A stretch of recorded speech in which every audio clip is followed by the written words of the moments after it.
रामायण। रामायण वाल्मीकि ने लिखी थी।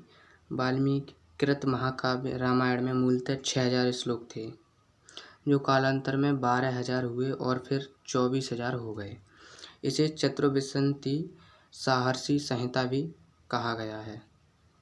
चतुर्विंशति साहर्षि संहिता भी कहा गया है किसे? रामायण को। ठीक। इसकी रचना संभवतः ईसा पूर्व 5वीं शती में आरंभ हुई। इसकी 5वीं अवस्था ईसा की 12वीं शती में सामने आई। इसकी 5वीं अवस्था ईसा की 12वीं शती में सामने आई। कुल मिलाकर इसकी रचना महाभारत के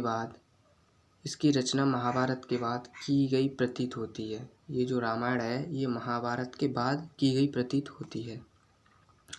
यह 7 कांडों में विभक्त है। बालकांड, अयोध्याकांड, अरण्यकांड, सुंदरकांड और किष्किंधा युद्धकांड तथा उत्तरकांड।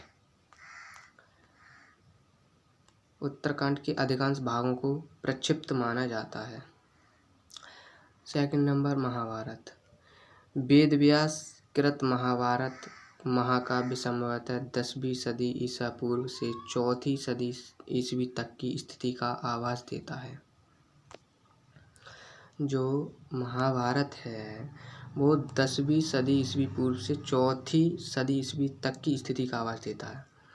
पहले इसमें मात्र 8,800 श्लोक थे और इसका नाम जय संहिता, जो महाभारत है इसका नाम जय संहिता। जय संहिता का मतलब होता है विजय संबंधी ग्रंथ था। ठीक। बाद में श्लोक संख्या बढ़कर 24,000 हो जाने पर यह भारत नाम से प्रसिद्ध हुआ। जो महाभारत है और उसका श्लोक संख्या 24,000 हो गई, उसके बाद इसका नाम भारत नाम से प्रसिद्ध हुआ, क्योंकि इसमें वैदिक जन भरत के वंशजों की कथा है।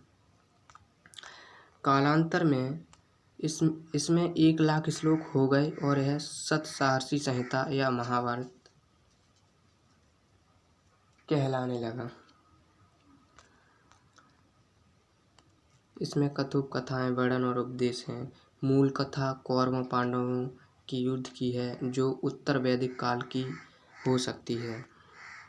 वर्णनाश का संबंध वेदांतर काल से तथा उपदेशात्मक अंश का संबंध मौर्योत्तर और गुप्त काल से हो सकता है।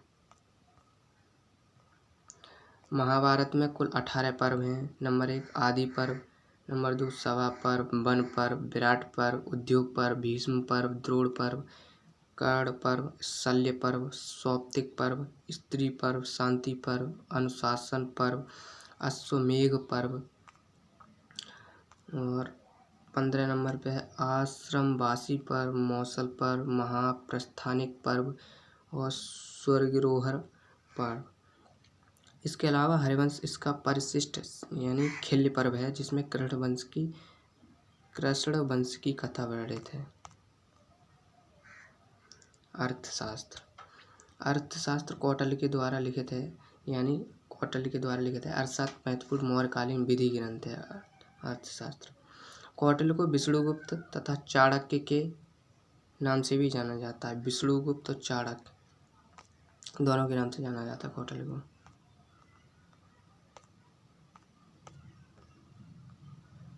जो चंद्रगुप्त मौर्य का गुरु था, कौटिल्य था, वो चंद्रगुप्त मौर्य का गुरु था और इसे विष्णुगुप्त, चाणक्य और कौटिल्य तीनों नाम से जाना जाता था। अर्थशास्त्र 15 अधिकरणों में विभाजित है, जिसमें द्वितीय और तृतीय सर्वाधिक प्राचीन है। इस ग्रंथ को वर्तमान स्वरूप ईस्वी सन के आरंभ में दिया गया है, लेकिन इसके प्राचीनतम अंश मौर्यकालीन समाज और अर्थतंत्र पर प्रकाश डालते हैं। इससे प्राचीन भारतीय राज्यतंत्र और अर्थव्यवस्था अध्ययन की महत्वपूर्ण सामग्री उपलब्ध होती है।